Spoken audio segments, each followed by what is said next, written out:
At the northern border of the Crisis Kingdom, Duke Lian, who is the lord of the northern frontier, gathers his entire troop, ready to take on the undead army, heading straight for the city. Standing in the presence of the undead army lets Lian realize that the undead army is way beyond what he and his soldiers can handle. Among them is the undead knight Durian, who puts fear in everyone he comes across.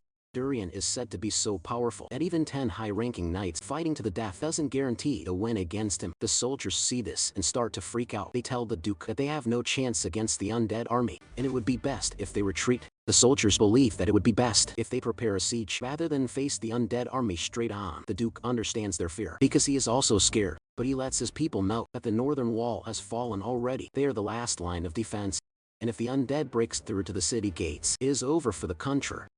Lian tells his soldiers that no matter what they do or how they do it, they need to make sure that they hold off the undead army. Suddenly, an unknown rider goes past the troops at high speed and heads straight for the undead army.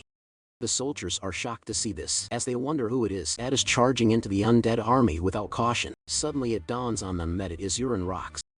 Uran Rox has been sent to help them from the southern Marquisate of Rox. Apparently the carefree rider, Uran Rox, is our protagonist, and he fights with the haters.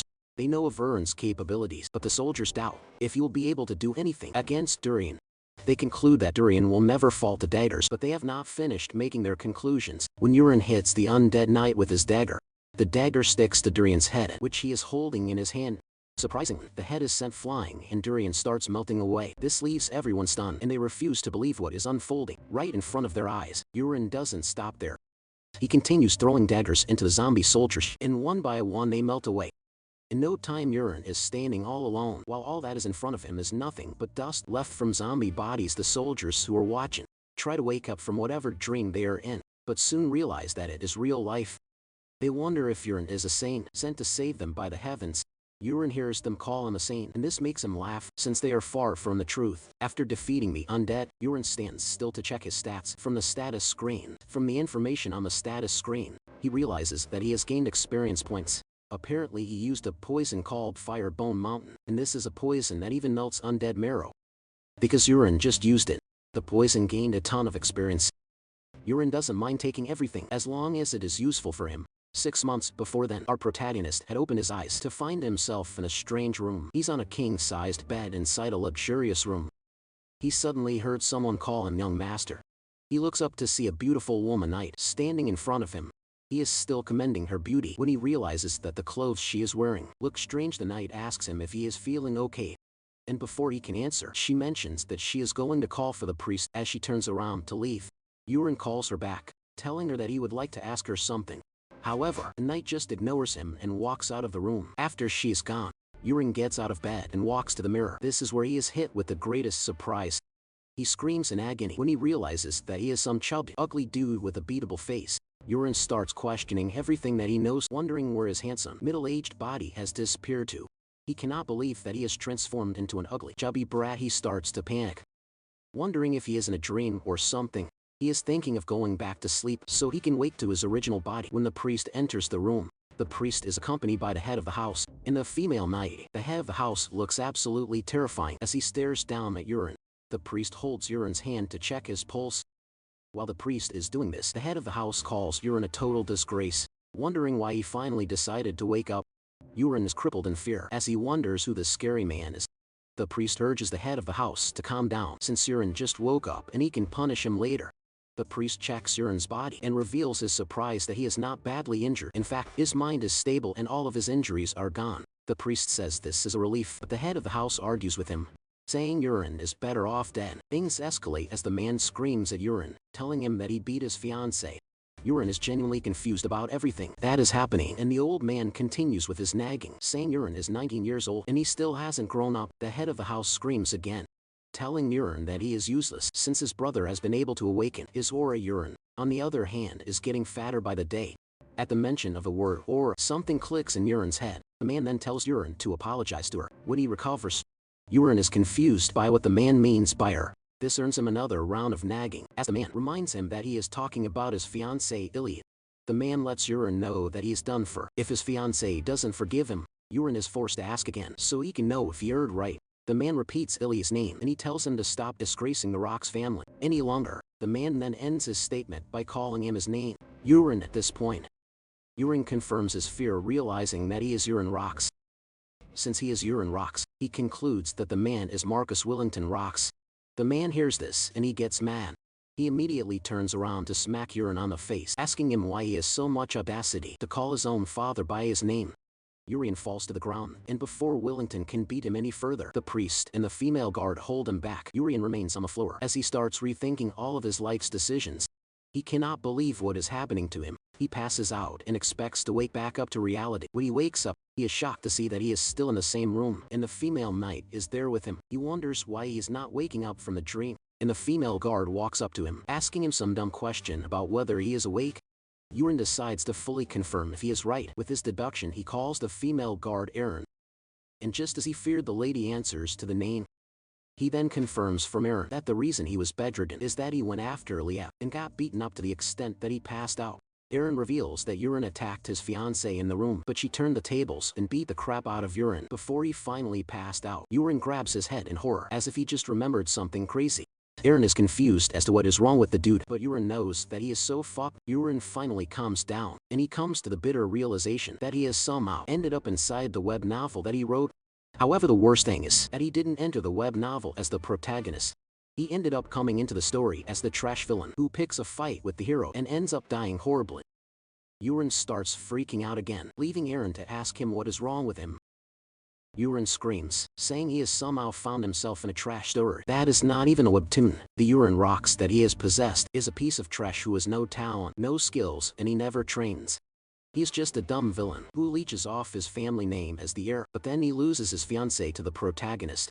Enraged, he attacked the protagonist, but this turned out to be a mistake on his path, because the protagonist trashed him before killing him in a dirty back alley. Now that he has found himself in the body of a trash person, our guy wonders how he is supposed to survive. Since this is a fantasy world, he is still confused about what abilities Urine has at all. However, he knows about the chances and items that the protagonist hasn't found yet. Ren comes to the conclusion that his only chance is to prepare quickly. He tries getting off the bed, but his body is too heavy because of the fat, and he crashes to the ground. Ren quickly runs over to check on him. She asks him if he is alright, but with frustration written all over his face, he tells Aaron that he is far from fine. Just then, Urine realizes that he can finally see the status screen. With this, he is able to see Aaron's stats. Aaron's trait is the level 2 Swift Sword, Clear Mind level or a level adaptation, and for her affection level toward Urine is 0. Urine is glad to have been able to summon the status window, and he tells Aaron that she is free to leave because he is feeling much better. Aaron adheres to his instructions and starts to leave. As she walks away, Urine focuses on her stats. He is not surprised since Aaron is built to be stronger than most regular knights. But he is surprised that her affection level is 0. Urine is particularly worried that there is an affection option on the status window you're in. Wonders if this option is there, because he mostly played dating sims in the past. He can't believe that the world building in the world he has found himself in is total trash. He then thinks back on the affection option, wondering if it is the reason Aaron is acting all strange. However, he leaves this aside and decides to check the mirror again. He is so pissed about the trash body that he has. Just then, the status window opens up so he can see his stats. He is excited to check his stats, but the excitement soon falls into the bin when he sees the rubbish stats that he has. For his special condition, the system lets him know that he is suffering from morbid obesity, which is pretty obvious by the way. For his trait, he has the Eye of the Creator, but this is still on level 1. He is also blessed with the 4 Heavenly Venom Arts, but this section is still locked. However, his synchronizing rate is 99.9. Urine realizes that only one of his abilities stands out, and this is the 4 Heavenly Venom Arts. Suddenly it dawns on him that the Venom Arts were adopted from a wuxia webtoon that he loved. This is a webtoon that has an attractive heroine. Also, the poison and hidden weapons martial art is the 4 Heavenly Venom Arts. At this point, Urine realizes that this world is a mashup of everything that he knows before. Just then, it dawns on him that he might have a chance if he actually learns the 4 Heavenly Venom Arts. Urine smiles, believing that he has found a ticket to his survival. Apparently, there is a prestigious sect from the Sichuan province, and they appear in the Chinese wuxia novels. They are a clan that specializes in poisons and silent assassinations with toxin-laced hidden weapons. Urine is left to wonder why the Sichuan Tang clan is in this world, since the world is supposed to be a medieval fantasy world. Later on, Wellington learns from Aaron that Urine has gotten to his feet. He asks her how Urine is feeling, and she reveals that he doesn't appear to be good yet, since he stumbled when he tried to stand. Aaron says Urine's body is still in poor condition. Wellington also adds that the priest said his injuries are healed, which he finds pretty strange. Wellington asks Aaron if she thinks anything is strange with Uran's behavior since he is usually stubborn, but he easily agreed to apologize to Eliat when he suggested it earlier. Wellington doesn't want to believe that Uran has had a sudden personality change. Wellington is confident that by the next day, Uran will be back to his normal self, who is always causing trouble. However, Aaron thinks otherwise. She has faith in the fact that Uran will come around one day. Wellington is shocked to hear this from Aaron. He is surprised that Aaron still has some faith in Uran when he, who is his father, has already given up on him. Wellington tells Aaron that she is basically putting her hope on something that might never come true. Wellington starts to regret his action of not allowing Aaron to just live her life as a knight instead of assigning her to Uran. Even with everything that Wellington is saying, Aaron still believes in her heart that Uran is different. She cannot explain the feeling, but she just knows it the next day. Aaron is shocked when she hears Uran asking for the training hall because he would like to exercise his body. Aaron cannot believe her ears as Uran demands that she lead him to the drill hall. Uran notices Aaron's reaction and he asks her if there is any problem with this. Aaron has already figured out that the creator's eye allows him to see stats. But as for the Sichuan Tang clan, he still doesn't know how to unlock it. Aaron assumes that his obesity might be getting in the way of that. Because of this, he wants to exercise his body until he figures out a way around it. As he and Aaron walk through the mansion, Uran is impressed by how big the garden is and he compares it to several stadiums combined. After walking for a few minutes, Uran is already feeling the heat. He thinks of working out in his room, but he knows that he will always give up and just sleep. Since there is a bed that will be staring at him in the face, Uran is wise enough to know that he cannot work out in his room. They walk past a bunch of workers and maids. Thanks to the eye of the creator, he is able to see what they think about him. Every servant that he has come across either dislikes him or hates him extremely. Uran doesn't blame any of them for this, since Uran was a piece of crap who trashed everyone in the mansion. Soon afterward, they arrive at the third training hall. Uran is already out of breath by the time they get there. Aaron lets him know that the knights make use of the second and first training hall, which is why the third training hall is free. Upon entering the training hall, they realize that there is someone undergoing a training session there. He checks the dude's affinity and realizes that he is the worst he has come across so far. The dude doesn't just dislike him, but he hates him and wants to kill him. The dude is Rakaolian, and the moment he sees Uran, he starts walking toward him to greet him. He acts all cool since Aaron is there, but deep down Uran knows. The dude cannot wait to take his head off his neck. Raka asks Uran why he has come to the training yard, but Uran freaks out calling the guy's name. Raka smiles, telling Uran that he didn't know. He still remembers him. Aaron doesn't really remember Reka, and he calls Aaron aside to ask her if something happened between him and Reka. Aaron is surprised that Aaron doesn't remember what he did. Apparently some years ago, Aaron's father forced him to train. Aaron was mad because of this, and he called Reka over. Reka was still a trainee back then. Uran does his usual villainy crap and puts a scar on Reka's face while laughing like a maniac. After Uran did this, his father practically gave up on training him. After hearing this, Uran realizes that his old self is a really trashy dude. Uran is not ready to sit around and see what Raka is going to do to him. He suggests that they run out of there. He asks Aaron if there's another training hall that he can use alone. Aaron reveals that there is a fourth hall, but it is very far away and the equipment is poor.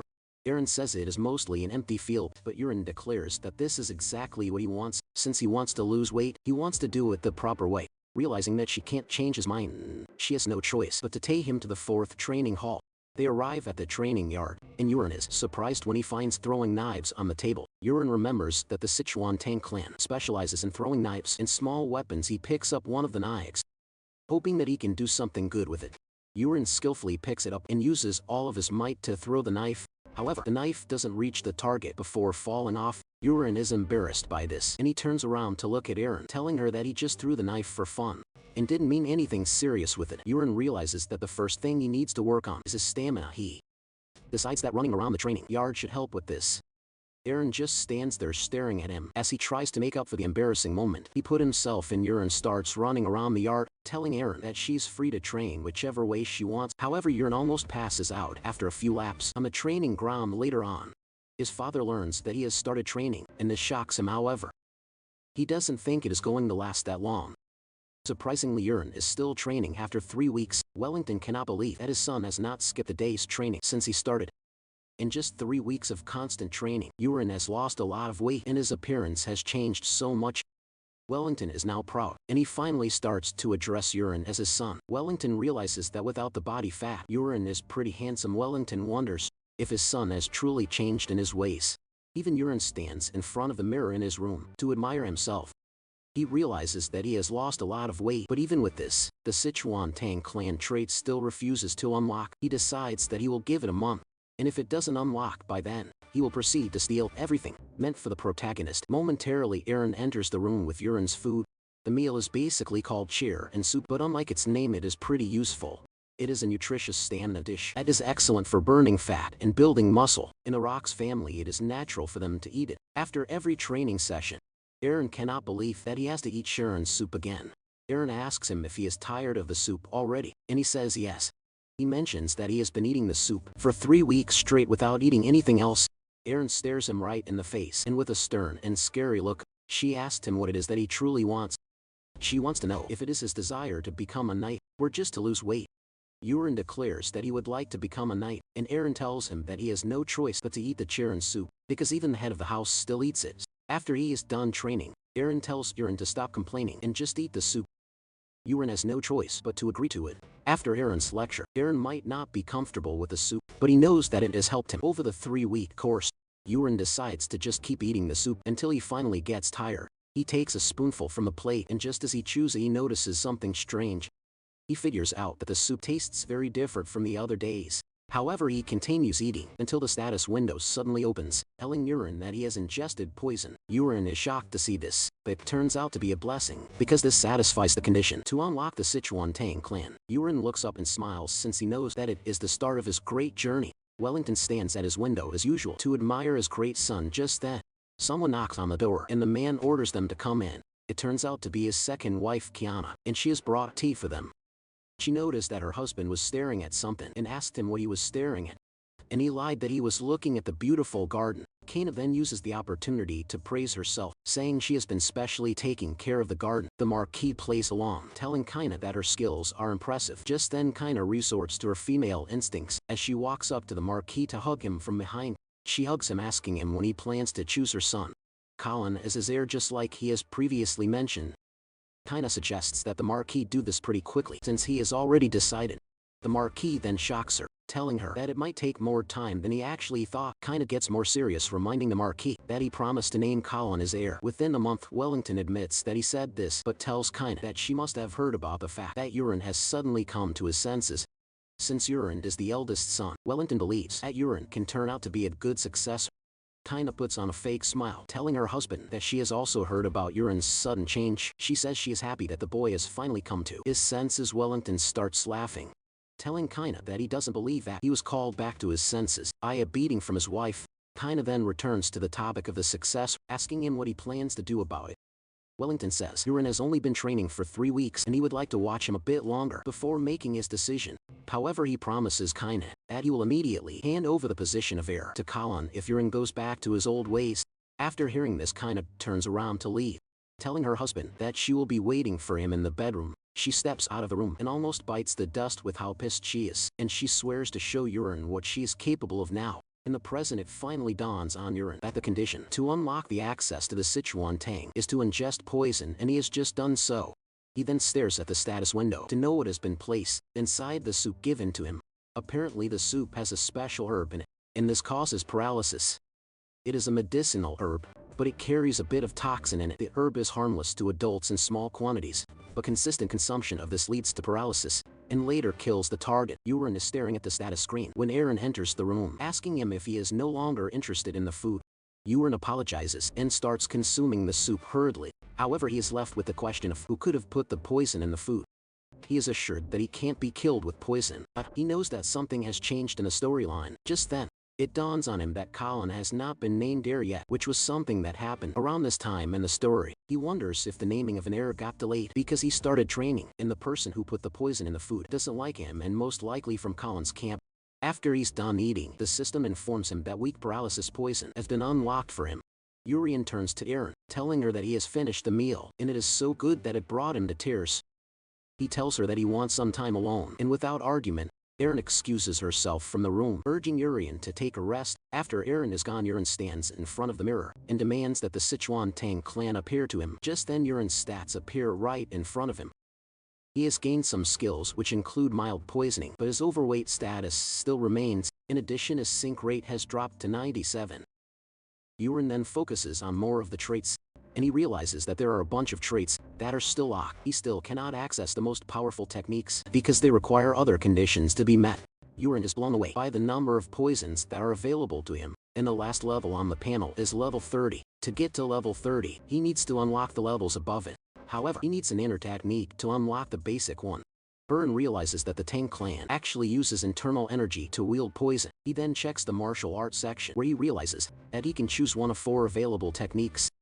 There are the Dark Poison Arts, Thunder Needle Arts 10,000 Venoms, and Divine Energy. Burn immediately knows the right choice for him since he is a big fan of the Tang clan story. The Dark Poison Arts focus on poison, while the Thunder Needle Arts focus on hidden weapons. For the 10,000 Venom Divine Energy, it takes longer to master, but it allows the wielder to reach mastery in both poison and hidden weapons without thinking twice. He picks the 10,000 Venoms Divine Energy. The moment he makes his choice, he feels a strange energy circulating through his body, and he realizes that he needs to immediately circulate the energy. He pulls off his shirt and starts to meditate, and with this, he feels a strange flow all through his body. He comes to the realization that the energy he is feeling is Kai. He starts guiding it through the proper meridians, so he can store it in a danshin to build internal strength. Yurin remains in his position overnight without realizing it. Even though he didn't sleep, he doesn't feel tired. His body has also changed without him realizing it. Yurin has been able to concentrate the Kai so that he now feels it everywhere. He can even tell the number of birds outside his window without even turning to see them. Yurin checks out his 10,000 Venoms Divine Energy and finds out that he is currently at the 1-star level, which grants him 10 of the total power. Suddenly a familiar aura approaches his door, and when the person opens up, it turns out to be Eren. Eren enters the room to find Yurin on his bed, meditating. She is surprised when she realizes that Yurin didn't sleep overnight, telling him that it is quite dangerous. She suggests that Yurin rest for the day, but Yurin refuses, telling Eren that he is going to training. Eren assures Eren that he feels great, and he is in top condition, so he has to train. Eren then steps outside so she can prepare breakfast, but she notices that Eren is getting bulked up. When he arrives at the training yard, Eren picks up one of the throwing knives. He stands in front of the target, and to his surprise, a crosshair appears right in front of his eyes, just like a first-person shooter game. With this, he's able to precisely aim at the target, and he throws the knife with all of his strength. While Eren watches him, the knife hits the target with ultimate precision, shocking Eren. By doing this, Yurin unlocks the Tang clan's hidden weapons. Eren cannot hold it, and as she walks up to Yurin, asking him what he just did, Yurin plays dumb, telling Eren that he also has no idea what happened. He believes that it is as the results of the past month's training are starting to show. Eren debunks this since she doesn't believe it is so. Yurin realizes that this will be the first time he will see Eren totally flustered, and he suggests that he try throwing the knife one more time. Eren can feel the fiery inner energy surging from his body. He throws something with this. He takes an even better pose, and he throws the knife faster and stronger. The knife hits the target right in the middle and cracks it, leaving Eren totally stunned. Eren stares Yurin right in the face, pointing out the fact that he just shattered the target. Lord Yurin just smiles. But he knows, having the crosshair appear in his eyes is basically a cheat code for him apparently. Yurin once loved an FPS game called Battle Attack, and he even came first in the cafe tournament held for the game. Eren screams at Yurin, asking him what he just did. Yurin ignores the question and asks Eren if she can feel anything from him. Eren thinks it through before answering, telling him that he has lost quite a bit of weight since the day before. When she mentions the weight aspect, Yurin is shocked. Eren then points out that Yurin has been training every day and eating the soup, which has made him lose a lot of weight. However, he looks totally different overnight. Yurin is surprised to hear this, but most importantly, he is relieved that Eren can't sense the inner energy flowing through his body. This basically tells him that he is the only one who can use inner energy in this world, and no one else can detect it. With this, Yurin is confident that he has gained incredible power, and he decides to keep practicing. He picks up the knives and starts throwing them to hit the target with precision. Eren is shocked to see this, and she finally steps up, asking to try throwing the knives too. She picks up a knife, strikes her pose, and throws it. But to her surprise, the knife bounces off the target instead. Yurin laughs, saying he is glad that there is something Eren can't do. Yurin then takes another glance at the status window, where he sees that he has unlocked the straight cut. This allows him to throw faster and stronger, and not only with memory objects. Basically, he can pick up anything and throw it with ultimate precision, just like he is doing with the knives. Yurin is surprised to see this, and he decides to try it out without delay. Eren is still busy beating herself up when Yurin urges her to step aside. Aaron is shocked when she sees Urine holding a broken wooden sword. Urine stands in front of the target, and he circulates energy through his body, and using the straight cut skill, he throws the damaged wooden sword. To Aaron's greatest surprise, the wooden sword shatters the target. Aaron screams in horror and she asks Urine what sort of power he is running through his veins. Urine awkwardly replies that it is the power of practice, but Aaron is not a fool, and she knows that it is quite impossible. Urine then begs Aaron for a favor. He is aware that she reports his every move to his father, but he begs her not to tell his father about this. In the meantime, Aaron wants to argue this, but Urine points out the fact that he is currently testing out several things, and he promises to explain everything to her later. All he just wants is for her to give him some time to put things in order. Aaron has no choice but to agree to this. Later that day, Urine follows one of the workers, Peru, using the creator's eye. He figures out that the dude uses poison, but his affinity toward him is neutral. Urine immediately figures out that Peru is the person he is looking for, as he is the only one who can easily slip poison into his food without anyone realizing it. Using the arrow floating in his hand, Urine is able to target Peru, and he hits him with a paralytic poison that leaves a green trail. Peru gets hit before he even knows what is happening. He crashes to the ground and passes out, while Urine is proud of himself. Thanks to the status window, Urine can see that the effect of the paralytic poison will last for an hour. Urine grabs the unconscious dude and takes him to a quiet warehouse. When the dude finally wakes up, he sees Urine standing in front of him, and he looks really menacing. Urine smiles evilly, and Peru already knows what is coming for him. Urine then urges Peru to answer his questions honestly if he wants to live to see another day. He asks him if he is the one who put poison in his soup. Urine tells Peru to blink once if the answer is correct, but if it is wrong, he should blink twice. He asks him again if he is the one who poisoned him, and he blinked once. He then follows through by asking if the poison was Han Nang herb, and Peru blinked once again. Urine is glad that Peru is cooperating with him, and he proceeds to the next question, where he asked Peru if Kaina was the one who asked him to carry out the poisoning. Peru blinked twice, saying it wasn't Kaina. Urine gets mad, and he whips out a knife, telling Peru to think again, since it would be best if he didn't lie to him. Urine lets him know that he has a way of seeing and knowing things. He assures him that he's going to cut his throat if he lies to him. Urine then asks the question again, and surprisingly Peru maintains his answer, saying the order didn't come from China. Urine figures out that Peru is not lying, but he is left to wonder just who might have ordered him to be poisoned. Urine decides to find that out later, and he whips out a pill, telling Peru to swallow it. He lets him know that it is a paralytic poison, and he pushes the pill into his mouth. After Peru has swallowed it, Urine lets him know that he now has just 1 month to live. Urine assures Peru that all of his internal organs will melt away if he doesn't take the antidote within the space of 1 month. Since Peru doesn't want to die, Urine tells him that he will have to start following his orders. Peru trembles in fear, realizing that he has put himself in a compromising position. Urine then places his hand on Peru's head and uses his power to release the paralytic poison. With this, Peru can finally move and speak.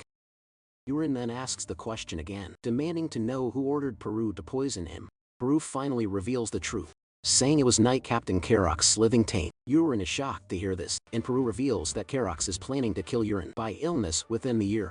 It turns out that Karox is Kaina's older brother, and he got the role of Knight Captain thanks to her marriage to the Marquis. Urine is relieved that he is not totally wrong, since Karox is Kaina's brother, which makes them accomplices.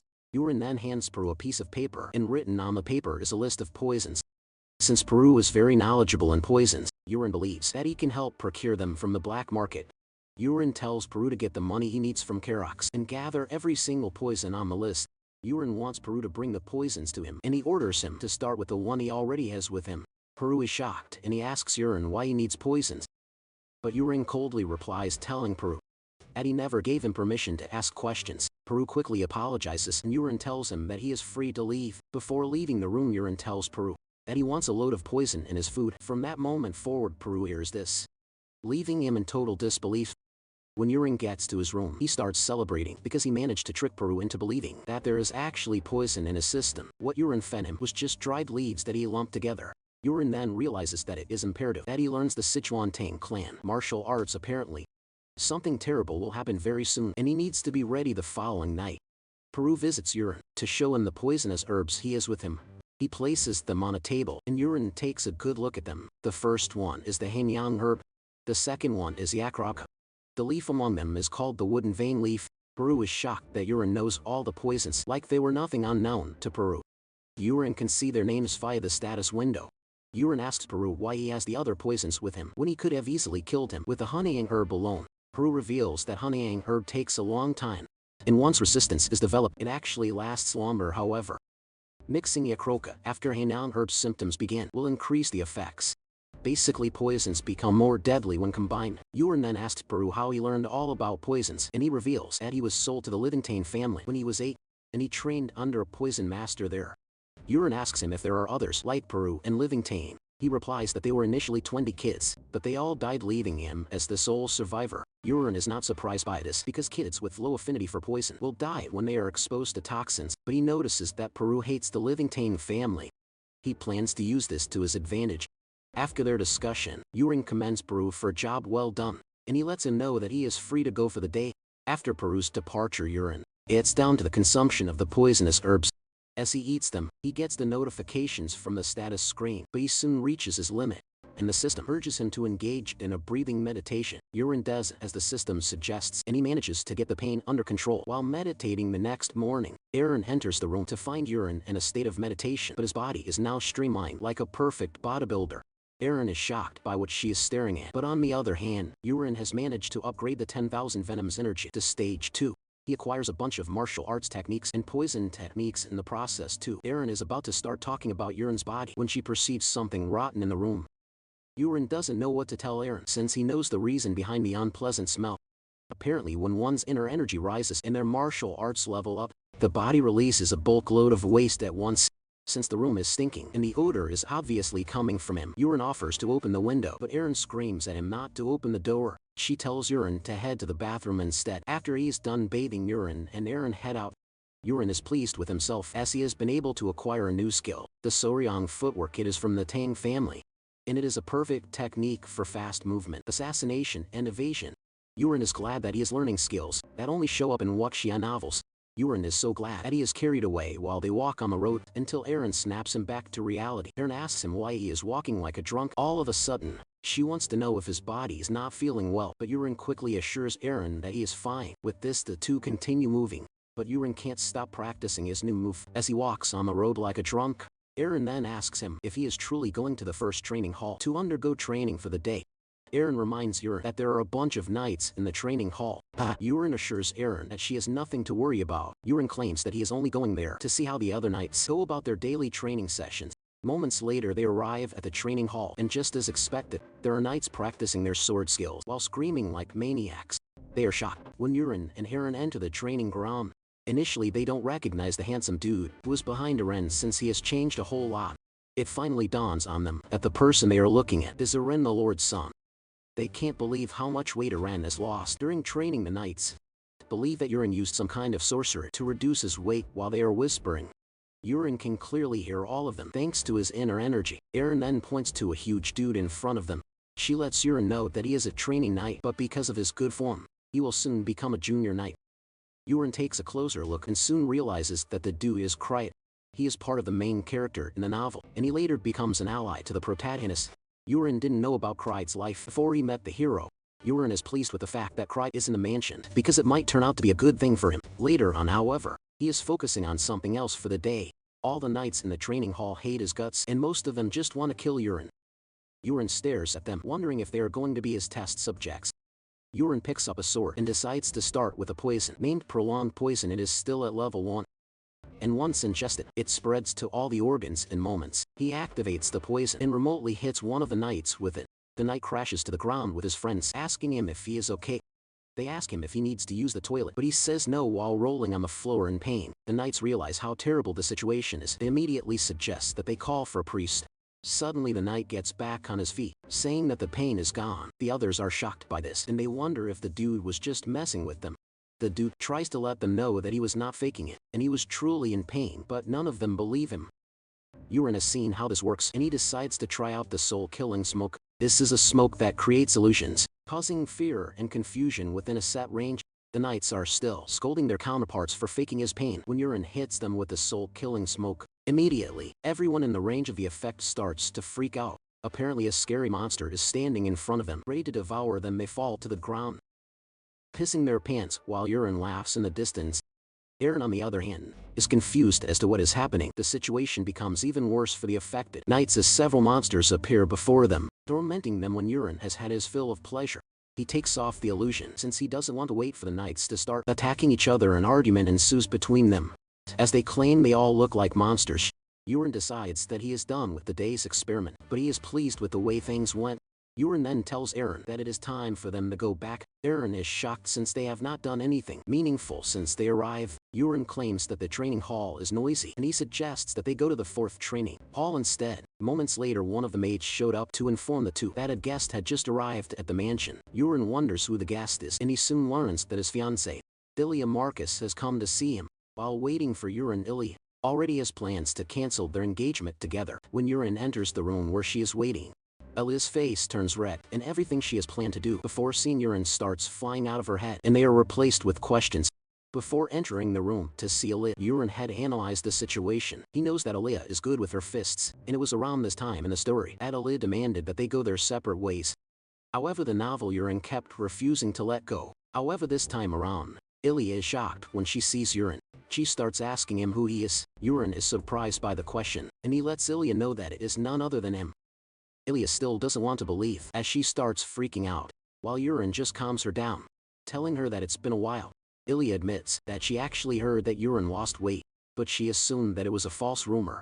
Ilya says it hasn't been 2 months since she left, and she starts wondering how Aaron is able to change that much in a short space of time. Aaron then reveals that he was able to change that much because he trained really hard. This shocks Ilya, and Aaron continues, revealing that after he got whooped by her, he started rethinking his life decisions, and because of this he decided to change. Ilya asks him if he is trying to get revenge, but Aaron says no. Just then, Aaron does something surprising. He gets on his 2 knees and bows to Ilya, thanking her. This shocks the lady, who can't get to see her man on his knees. Aaron reveals that he was able to change his ways, which is all thanks to Ilya.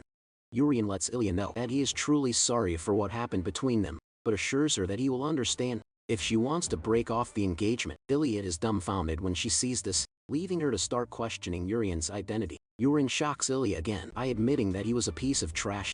Aaron knows that everything that happened is not his fault, but the idiot who is the former inhabitant of the body. However, the reason Aaron is so passionate about asking for forgiveness is that Ilya is not just a simple heroine, but her sword queen trait. With her own trait makes her get stronger and stronger over time. Later on in the story, she was able to save the fallen hero and even cut down the main villain. This was made possible thanks to her sword queen trait. Aaron doesn't care if they break off the engagement, as long as he is able to repair the relationship and make Ilya his ally. Just then, Ilya asks Aaron if he is serious about what he said, and he says yes. However, this is not enough for Ilya, as she demands that Aaron swear by what he said. Ilya unleashes her aura, making her appear very dangerous. While making the request, Aaron cannot believe that Ilya will suffocate him with her scary aura, but it seems that he has seen the scene somewhere else. Before Ilya then tells Aaron to swear that he will not go back to his old ways, and if he breaks the oath, Ilya will be the one to beat him to death. Hearing this, Aaron is shocked, since this is the same line that Ilya said to the protagonist, not Aaron. Aaron decides to show Ilya that he is not messing around. He activates the 10,000 poisons, and the energy from his body consumes Ilya's aura. Aaron then tells Ilya that he swears not to go back to his old ways. Ilya's face turns red from excessive blushing, but she manages to keep it in, and she tells Aaron that she will be watching him. She lets him know that one more mistake from him means the engagement is off. Aaron is shocked that Ilya is not breaking off the engagement. When Ilya meets with Willington in his chambers, the man is also shocked just like Aaron. When he learns that Ilya will not be breaking off the engagement, the Marquise is forced to ask Ilya why she is not breaking off the engagement. Ilya then mentions that her father has always told her that people can't be fixed, and when she heard the rumor that Aaron had changed, she was curious. She wondered if he had gone back to the weak and kind Aaron that he was when he was a kid. But to her greatest surprise, Aaron was a completely different person. Because of this, Ilya is taking the risk to trust Aaron one more time. However, Ilya lets the Marquis know that she will beat Aaron to death if he ever goes back to his old ways. The Marquis is relieved to hear this, and he urges Ilya to take good care of Aaron. Ilya stands up to leave, and the Marquis urges her to stay a few days, but she refuses, revealing that she already told her father that she is coming to break off the engagement. The Marquis then suggests that she should at least see Aaron train before she goes, but she refuses again, saying she doesn't want to distract him. Later that day, the Marquis calls Aaron to his room. He teases him when he enters the room, asking him who he is before Aaron can start freaking out. The Marquis quickly reveals that he is only pulling his legs. Wellington pats his son on the shoulders to commend him for how hard he has been working. Wellington asks Urine if he knows why he called him, and he tells his father that it must be about his nightly training. His father is glad that he has gotten wise too. The Marquis believes that it is time Urine learns the swordsmanship of Varrock's family. Just then Urine tells the Marquis that he has something important to inform him concerning the issue of knight training. Instead of training to become a knight, Urine shocks his father, saying he wants to learn throwing arts instead of swordsmanship. His father immediately gets furious, saying he cannot allow this since it is a cheap technique used by thieves. The Marquis claims that with a throwing technique, he won't be able to cut through a knight's armor, not to mention the bodies of scary monsters. Urine immediately puts up a suggestion, telling his father that they should make a bet. He wants them to make a bet on whether he can catch the beast Borak with a dagger or not. The Marquis hears this and believes that Urine is just being stubborn. He tells him that a warrior's blade needs to be infused with lore to be able to break through the scales of a Borak. The Marquis believes that even if Urine trains for 100 years, his throwing knights will not be able to break through the Borak's scales. Since this is Wellington's belief, Urine urges him to make the bet. The Marquis decides to indulge Urine on the bet, and Wellington asks him what he plans to wager. Urine tells the Marquis that if he manages to defeat the Borak with his dagger, he will be the one to handle his training, but if he fails he will follow his father's will. With this the two make their bet. Urine returns to his room with relief, because he realizes that Aaron hasn't told his father about his training yet since the practical test is the next day. Urine wonders how many tries it will take him to break the Borak's scales. To prepare for the test, Urine decides that he needs to eat some poison herbs just in case. He plans to raise the divine arts to the 3rd star. Just then, Aaron enters the room with a message from the Marquis. Apparently the Marquis has picked the time and venue. The test will be held at noon the next day, and they will use the first training hall. Urine then asks her if she knows the details of the bet, and she says yes. However, she is not the only one who knows it. The entire estate is aware of the bet that they made. Because of this, the entire estate is laughing, because they are pretty sure Urine will pee his pants when he faces the Borak. Aaron reveals that everyone is having fun chatting about how he is going to fail since he is the #1 public enemy. This gets to Urine, and he asks Aaron if everyone is coming to watch the test. Aaron replies that the Marquis allowed it, so the training hall will be packed with people. Urine sighs when he hears this, but then he asks Aaron for her thoughts. Aaron bows her head while saying she believes that the following day will be Urine's day. That night Urine did as promised, and he increased the divine arts to the 3rd star. The next day Urine is shocked when he realizes that the training hall is packed with people as if they are there to watch an arena match. Before the exam begins, Urine assures his father that he is ready, but he points out the fact that the entire area is packed with people. His father reveals that it was his intention to tell only his magician, but for some reason the news spread everywhere. The Marquis then urges Urine to do well, not to embarrass himself. Once everything is in order, the magician begins the summoning ritual to call forth the Borak. The summoning is successful, and a monster appears from the smoke. Urine is excited to physically see a monster that he, as the author, created with words. Apparently, Borak is an ocean monster with a height of 150 cm. Immediately, the monster emerges from the summoning circle, and the spectators start to panic. Urine is shocked to see what the Borak looked like, since it is a monster that he came up with. We was eating a rockfish sashimi at a restaurant and couldn't think of monster ideas. Urine doesn't show any sign of fear in front of the Boraks since he can only see a cute monster. If only its arms were taken away. Suddenly the monster comes charging at Urine. It almost catches Urine while he is zoned out, but thanks to his slick movement, he is able to dodge the attack. Since the monster is charging at him without warning, Urine decides to get serious. He whips out one of his throwing knives to test how strong the Borak's scales are. Surprisingly, a target appears in front of him, pointing to a particular area on the monster's body, and Urine assumes that it is the monster's weak point. He decides to try out this hypothesis, and he throws the knife in the direction of the target.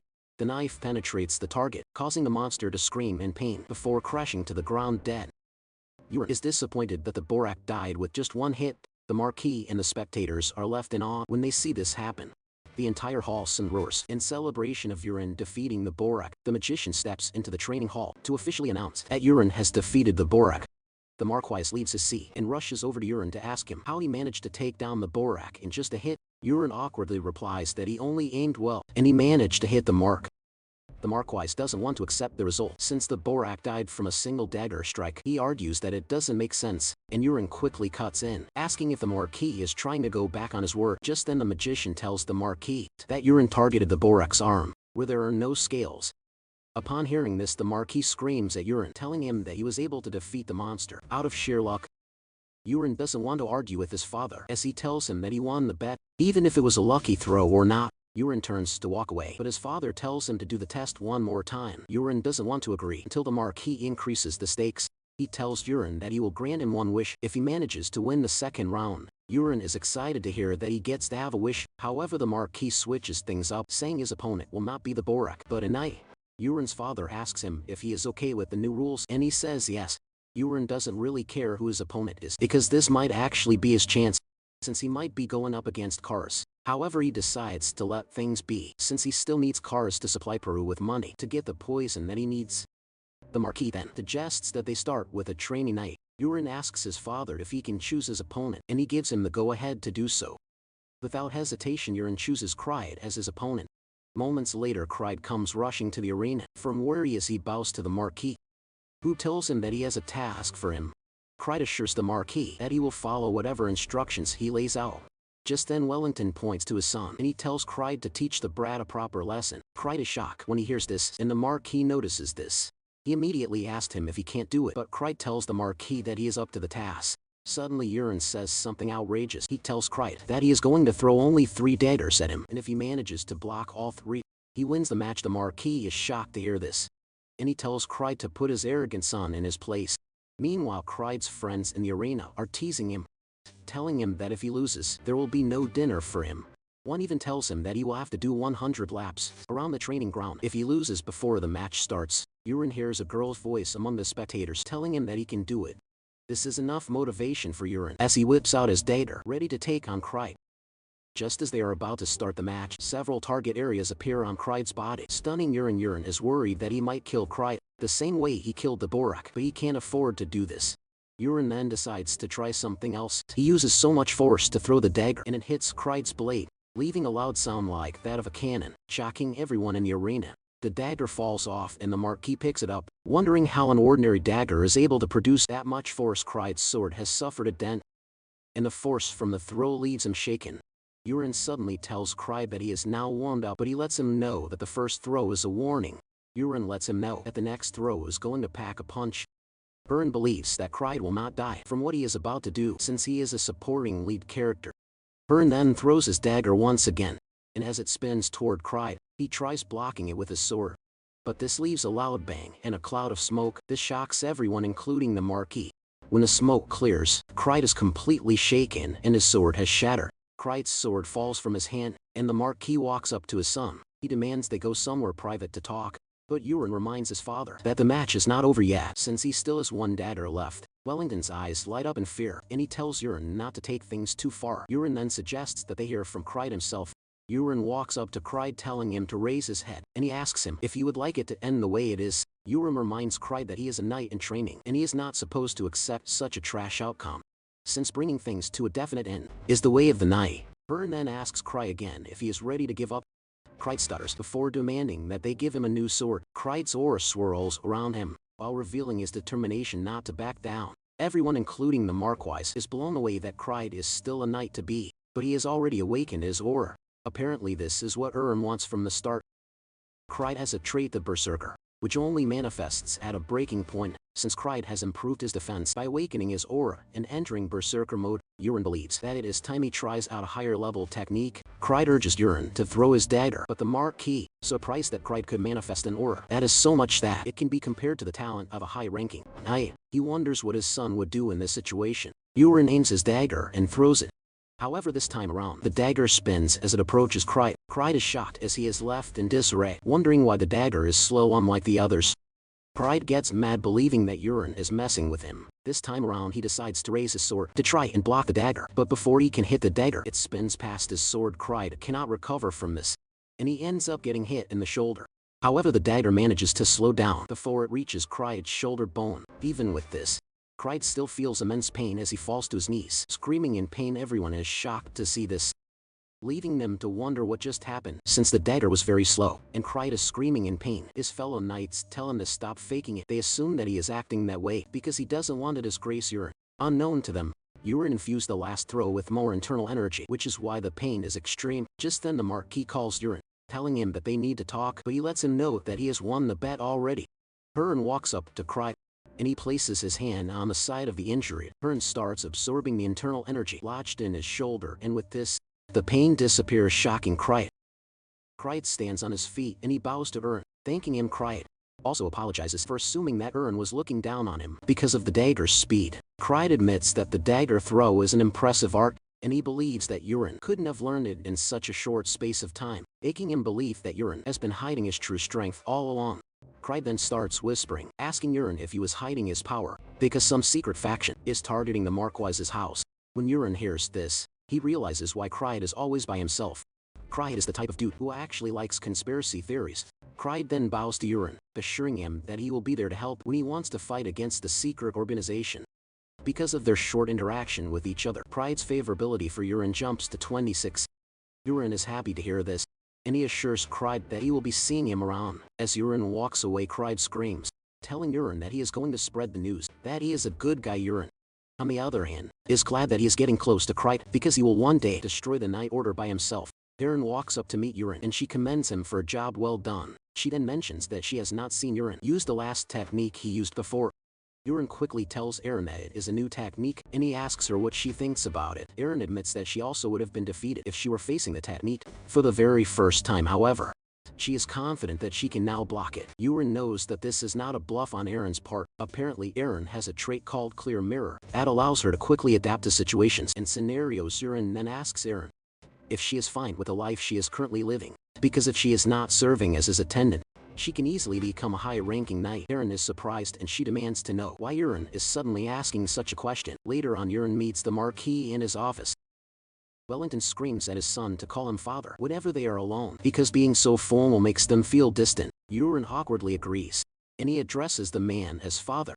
The Marquis then asks Eren about the technique that he used during the duel. He has been going through the archives and couldn't find anything related to the type of technique that Eren used. The man says Eren has only been training for a month, which makes it pretty impossible to learn such a skill in a short space of time. The Marquis demands that Eren tell him the truth, but Eren knows that he obviously can't tell him what the truth is. However, he had already prepared something, just in case something like this came up. Eren then lies that he found a book when he was looking through the family's archives for effective training methods. He explains that a book on the top shelf suddenly fell on him. Apparently, there was no writing on the cover of the book, but there was a strange pattern that was engraved on it. Eren says he didn't think much about the book, and when he opened it, a light appeared from it, shining on his face. In the process, something enters his head. After this, the book disappears. The Marquis is shocked to hear this, and immediately tells Eren that he must have encountered a grimoire. Eren was expecting this since he was the one who created the concept. He put it down that a grimoire is a way to pass down techniques or magic by engraving them into a book through the power of a great mage. The Marquis doesn't doubt his son's words because the archive contains lots of books that have been collected by their ancestors. And even the Marquis doesn't know everything in the archives. The Marquis then tells Eren that fate must have bestowed upon him a great fortune, which is why he came across the book. The Marquis then tells Eren that he is going to keep to his promise and he won't force him to learn swordsmanship. And for the other promise, which is a wish, the Marquis asks him what he wants. Just then Eren demands something that shocks his father. He tells his father that he wants the position of the heir, leaving his father's jaw on the floor. Eren is surprised by his father's reaction, asking him if he cannot grant the wish. If that is what he wants, his father reveals that it is actually within his authority to grant it. Eren mentions that his father's expression is pointing to something else, and he knows his father is hesitant because he knows it would cause him problems. There are many people within the Marquis who would oppose the declaration, especially Kaina, because he knows how troubled his father would be. He tells him that he will be yielding this time around. The Marquis is relieved to hear, and he thanks Eren. In reality, Eren is not even interested in the position of the successor, because if he becomes the heir, he will have to spend the entire day with his father, so he can't receive education on how to manage the Marquis, which basically means his freedom is gone. Instead of this, Eren would rather improve his skills and travel the world on an adventure. His father then asks Eren for another wish. Since he has forfeited the last one, Eren lets his father know that he plans to create his own Night Order. The Marquis is shocked to hear this, and Eren reveals that he plans to appoint Eren and Krayt to the Order as his knights. Since the request is not as difficult as the successor's position, the Marquis grants Eren's wish. Eren bows to his father, thanking him. The Marquis then asks Eren how he will go about getting a new butler, because all of the current butlers have someone they are serving. Eren then reveals that he has someone in mind, and this person is Peru, who works in the kitchen. Eren wants the Marquis to make it seem like he was the one who appointed him. instead of making it seem like it was Yuren's choice. The Marquis is surprised to hear this, and he asks Yuren if there is something wrong. But Yuren assures his father that he will explain to him later. The Marquis then decides not to ask further questions, as he seems to be trusting his son. Day by day, it turns out that his affinity has jumped up to 74. Even Yuren is shocked that the affinity has gone up. He assumes that it is because he is the Marquis's son. Later on, Yuren informs Eren and Kryde that they are now part of his Night Order, and he wants them to continue training diligently. In addition to this, he introduces the new butler Peru to them, assuring them that Peru will be attending to all of their needs. Earlier on, Yuren and Eren had talked about the new arrangement. Yuren had come clean, telling Eren that Peru is actually a spy, which is why he will be replacing Eren as the butler. Yuren reveals that Peru was sent to assassinate him by Kaina and Karox. Eren was even more surprised to hear this, and she questioned Yuren's decision to keep Peru close when he is after his life. Yuren assured Eren that she has nothing to worry about because Peru listens to only him. With this, Eren is able to get Eren to agree to his plans. Back at the meeting, Kryde raises his hand to ask a question. After he has been given the permission to speak, Kryde asks why there is no vice captain, at least since they have decided to call themselves the Night Order. However, the vice captain must be someone who possesses outstanding skills. Kryde believes that Eren is not worthy to be in the Night Order since she is small and frail.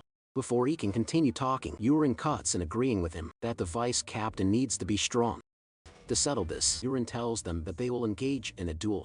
Moments later, Kryde gets defeated by Eren, shocking him while lying down on the floor defeated. Eren gives him swordsmanship lessons. She lets him know that his attacks are too simple and can be easily read. Kryde doesn't take offense at this, rather. He assures the lady that he will take the advice to heart. Since Eren won, Yuren says the captain's position has been decided. Peru is shocked when Yuren makes Eren the leader of the Night Order. Everyone claps for Eren, and not long after this, Peru prepares to leave so he can prepare dinner. Once he realizes that Peru is a bit far from where he is, Yuren decides to try out a new technique that allows him to telepathically speak to his target. Yuren calls Peru's name, shocking him. He turns around, but Yuren continues calling him repeatedly. Peru almost loses his mind until Yuren scolds him for acting weird. Peru then asks if Yuren is communicating with him via black magic, but Yuren explains that it is a simple communication magic. It starts to dawn on Peru that Yuren is a special being since he is resistant to poison, and he can use some really weird techniques. Yuren tells Peru that he is free to go with whatever theory he has in his head, but he asks him if the poison he requested is ready. Peru replies that the poison is ready. Apparently the poison is called Snake Mind, and it is a poison that is extracted from 100 vipers. Even though Peru is skilled, he barely managed to prepare the poison. Yuren is glad that the poison is ready, and he tells Peru to add loads of it to the chair and soup that he is going to eat. Trembling in fear, Peru acknowledges his master's orders.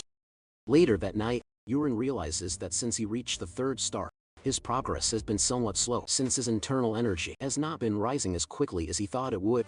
Since he doesn't know when the world crisis will begin, Yuren believes that it is time he leaves the Marquisate.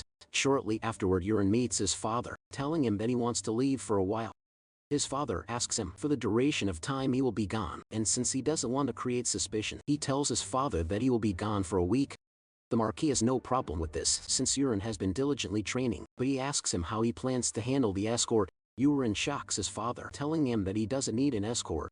The Marquis protests against this, reminding Yuren of the important position that he holds in the family. Yuren tries telling his father that there is no need for an escort since he is only going to neighboring villages, but the Marquis cuts him short. The Marquis reveals that the world has become a very dangerous place, and even though he has gotten a bit stronger, he is worried that his son might get poisoned. Yuren realizes that it will be hard for him to convince the Marquis, and he decides to move to Plan B. Yuren lets his father know that he is ready to comply, so he doesn't need to worry.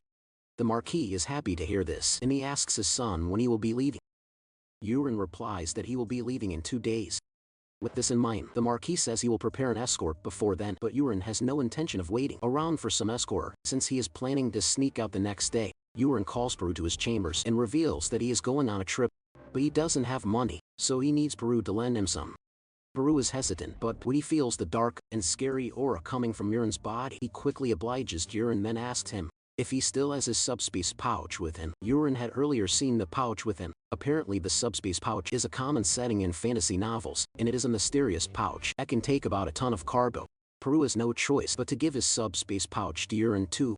Because of this, Yuren is happy that he won't have to carry a bag with him. Yuren then hands Peru the lump of dried leaves that he is disguising as an antidote. He tells Peru that it is a month's worth of antidotes for the poison in his system. Urin plays his card very well, telling Peru that he has been a worthy servant. Because of this, he assures Peru that he is going to give him the permanent cure very soon. The next morning, Urin leaves a letter and then sneaks out. He thinks he won't run into anyone until he runs into an old gardener who is emitting a heavy aura from his body. He notices something strange about the old man, but he continues on his journey nonetheless. Moments later, Urin arrives at the Tower of Magic. He walks into the building, and when the attendant asks him what he wants, he basically tells him that he would like to use a warp. The attendant asks him if he has used it before, and he says no. The attendant reveals that they provide mileage points, which is like those of airplanes. The attendant asks Urin where he is headed, and he replies Asura Castle. Because of how far the location is, the attendant tells him that his fee is 50 gold. After he is given the price, he is told to pay and sign the ticket. Urin already expected that the fee would be expensive, but he is thankful that Peru has enough money to give him. Urin decides to write a fake name, and he goes with Polian, which is a name he uses in online games. After he is done with the registration, Urin is taken to the room where the warping machine is located. The attendant tells him that the moment he hears a knock, it means he has arrived at his destination. Urin steps onto the machine, and it gives off a lightning signal. Moments later, Urin arrives at his destination. He is welcomed by another attendant, who tells him that he has arrived at the Asura Castle. Urin is shocked since he didn't feel a thing. The old man lets him know that this is how it is because the Tower of Magic has designed the warping machine to give off a warping sensation.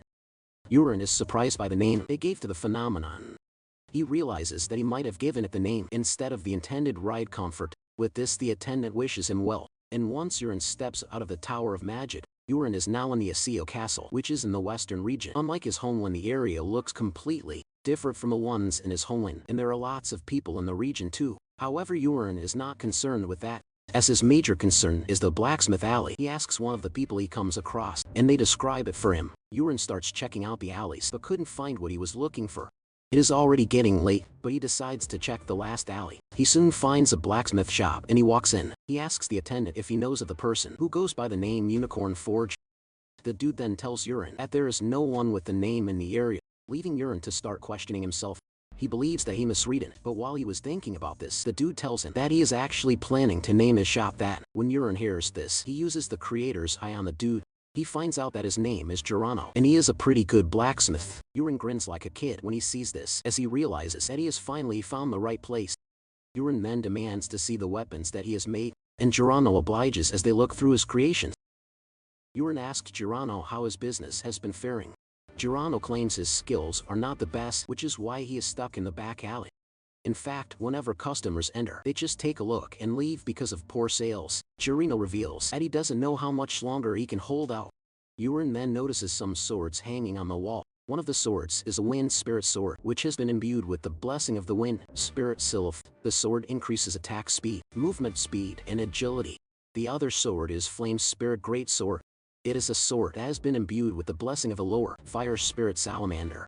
The sword increases stamina, strength, and endurance. Urin then asks Geronimo if he is the one who made the swords, and he says yes. However, he believes that after he finished making them, they turned out to be total failures. Apparently the swords became so heavy that even someone strong can barely lift them, so no one ends up buying them. After he is done saying this, Urin knows that it is not Geronimo's fault. The swords became heavy because unworthy humans touched them. Apparently, the sword will grant immense power to whoever is worthy. Since Urin knows this, he tells Geronimo that he will be buying the swords, leaving Geronimo totally shocked. Geronimo thinks the swords are a failure, but Urin knows that both swords are perfect for Aaron and cried. However, Urin is still after some other treasures. Suddenly, Urin asks the blacksmith if he has rusted weapons. Geronimo has a bunch and he brings them out. Geronimo is surprised that Urin wants them since he already considered them a waste. Urin is glad that he met the bunch the same way he set it up. He dips his hand into the container and brings out a dagger, telling Geronimo that he wants the dagger. Geronimo is shocked since he wasn't the one who made the dagger.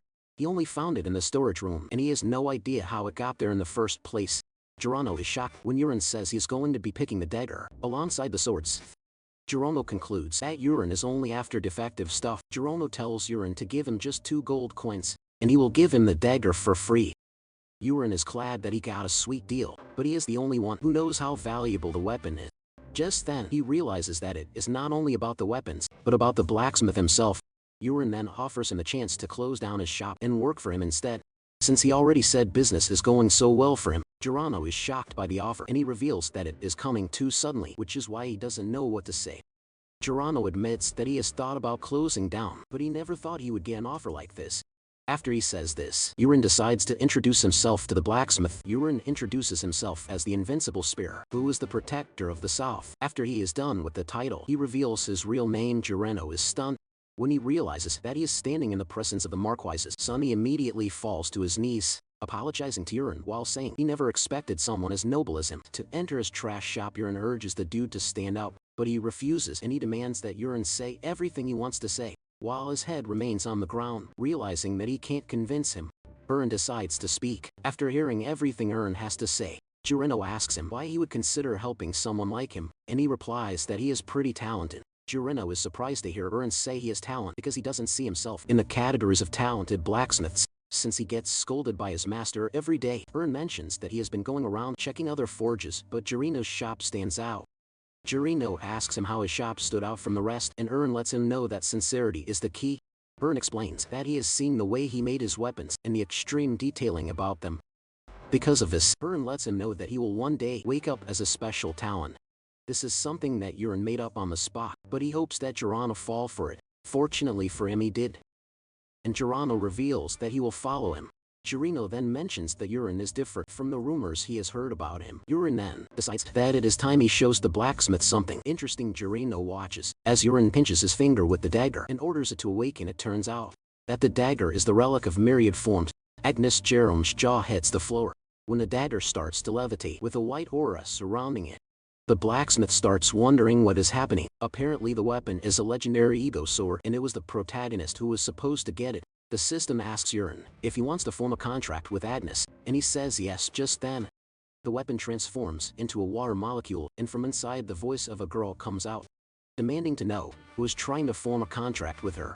Agnes mocks Urin, telling him that he is pretty talentless. Urin soon realizes that Agnes is pissed because she can't sense mana from him. After she is done mocking him, she asks him how he knew she was there, and how he also knew the spell to release her. Urin replies that he heard it from the great prophet. Urin was the one who shoved the prophet into the story for consistency, even though Urin mentions this.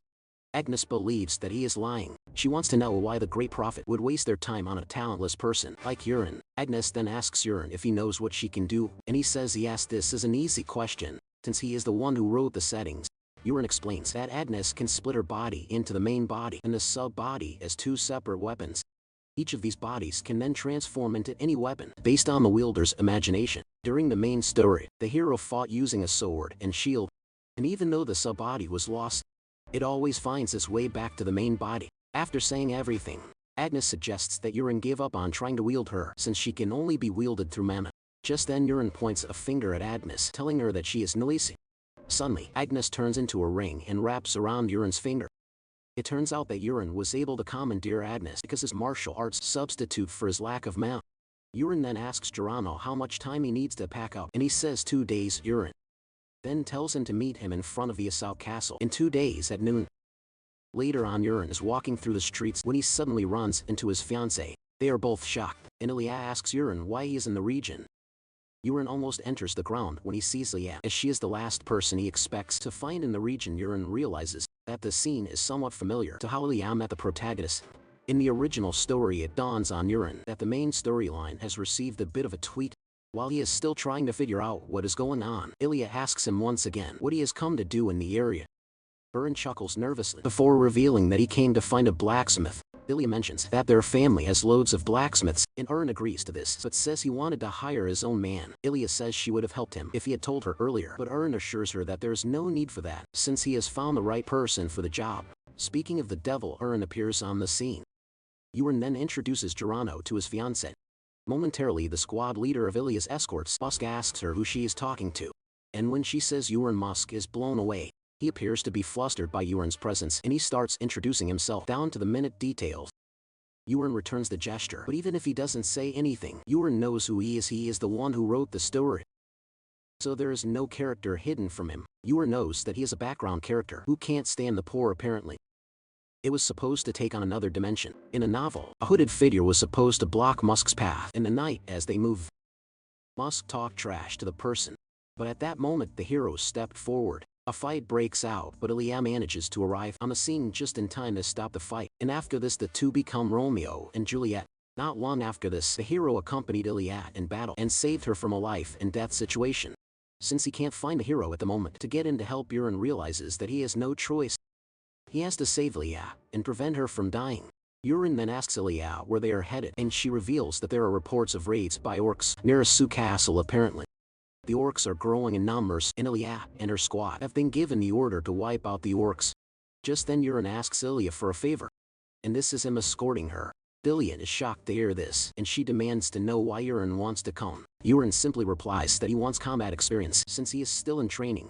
In addition to this, he tells Iliad that he would like to see her skills. Iliad lets Yurin know that it could turn out dangerous, but Yurin assures her that he can handle himself, despite how frail he looks.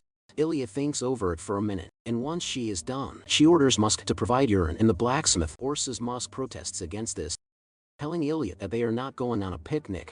In addition to this, he doesn't want them to let their guard down, even if they are going up against ordinary orcs. Musk adds further that he can't sense a trace of mana from Yurin and the blacksmith. Musk continues rambling until Iliad gets serious and lets him know that she just gave him an order. Musk has no choice but to do this, but he is not happy with it, even though there is nothing he can do about it. As they arrive for their destination, Iliad tells Yurin to always stay by her side, since they are heading to a dangerous location. Yurin assures Iliad that he will follow her every move. It turns out that Yurin and Jirino are sharing the same horse, and Yurin urges him to hold on to him tight. At this, they start riding to the target destination. When they reach the presumed location, Iliad tells her team that they will have to split into teams of 5 to find the orc settlement. She urges them not to attack if they find it. She wants them to retreat and fire a signal flare. With this, the group split up. After hours of searching, one of the knights asks Iliad what they are to do since it is already getting late. Iliad then says they have no choice but to turn back and come back the next day. Suddenly they see a signal flare in the air. However, another flare soon goes up in the air again. In no time 4 flares go up in the air. Iliad then suggests that they head to the nearest flare, which is to the west. Her squad immediately follows her. But by the time they get there, all the soldiers are already dead. Iliad is horrified by the way the soldiers were all killed. One of the soldiers notices that the armor on their bodies was shattered, leaving them to wonder what sort of weapon hit them. Iliad then orders that they head to the south to check on the soldiers there. By the time they reach there, they meet the same horrific scene from where they are coming from. All the soldiers are already dead, and one of the knights suggests that they move to the next location. Iliad agrees with him, but Yurin stops them, saying they can't move at the moment. Iliad is shocked when Yurin says this, wondering what he meant by it. Yurin points out that the orcs are hunting down their soldiers and are currently winning. Yurin lets Iliad know that they are outnumbered and have no chance of winning. Yurin wants them to fire the signal and gather the rest of the troops. Just then one of the soldiers screams at Yurin, telling him to keep his mouth shut because he is a nobody. The soldier blames Yurin for what is currently happening. While this is happening, Yurin remembers that the protagonist also got cursed at the same spot. Because of this, readers got frustrated and scolded our guy for tracking things. On hearing the soldier speak to him this way, starts to fire up Yurin's PTSD. As he continues to ramble, Yurin tells him to shut his mouth. Yurin hits him with an attack before he can even realize it, and he falls off his horse. Yurin tells him to know his place and remain where he is. The soldier is forced to answer Yurin like his boss since he is already paralyzed. He then tells him to watch and see. Yurin raises his hand, and with this, the dude is able to move again. In the main story, Iliad didn't listen to the hero and did what she thought was right. However, Yurin wants to see if it will be different. This time around, he asks Iliad what her choice will be.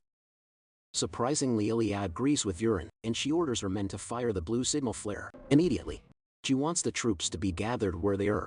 The soldiers do as told, and they fire the flares into the air. The soldiers then start tending to their fallen comrades, while the blacksmith walks over to Yurin to tell him that he is amazing. He says Yurin was able to make items move the way he wanted, but Yurin doesn't count it as a big deal. He asks Yurin if the soldiers are going to meet up with them, but Yurin lets him know that most of the soldiers won't make it apparently.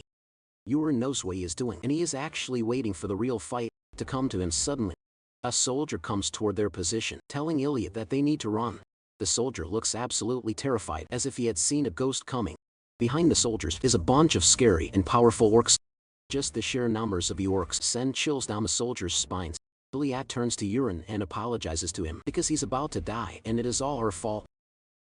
Just then, Yurin tells Iliad not to worry because no one is dying. Just as he says this, he walks toward the orcs, shocking Iliad.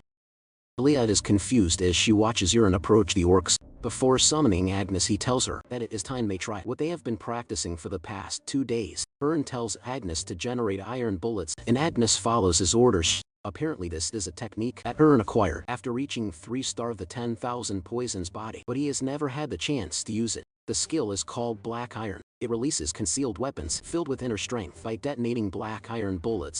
The required weapon for this is a black iron bullet. Uran then shoots the bullet at the orcs and it lands in their midst without doing any damage, leaving the orcs to stare at Uran like a fool. Suddenly the bullet explodes, tearing apart every orc in its range. The remaining orcs are shocked when they see this, but Uran is not yet done with them. Uran recalls the bullet and launches it again. This time around it pierces through the orcs before exploding and turning them to pulp. Uran recalls the bullet again and Ilya asks him what it is that he is throwing. Uran reveals that it is called the Black Iron Blast. Uran smiles at Ilya, promising to tell her the details about the weapon later. With Uran's 2 consecutive attacks, he has drastically reduced the orcs. Ilya is motivated by this, and she immediately screams at her soldiers, telling them to get into action. She lets them know that they can win, and she urges them to strike down the rest of the orcs. Ilya charges forward, and her soldiers follow suit. Ilya slices off an orc's head as if it were tissue paper, and her soldiers also follow her lead. One of the orcs realizes that they are no longer a match for the soldiers and turns around to run. However, he runs into a red brick wall. The red brick wall turns out to be a giant red orc with a terrifying aura. The red orc grabs the escaping soldier by the head and crushes him. The soldiers and the rest of the orcs on the scene almost wet themselves at the sight of the terrifying monster in front of them. The red orc is so giant that regular green orcs look like peanuts compared to him. The red orc is also wielding a building-sized blade, but Uran doesn't look surprised, as he is already expecting the legendary red orc warrior Karuta. Uran knows that they will all be done for, unless they kill Karuta that very day.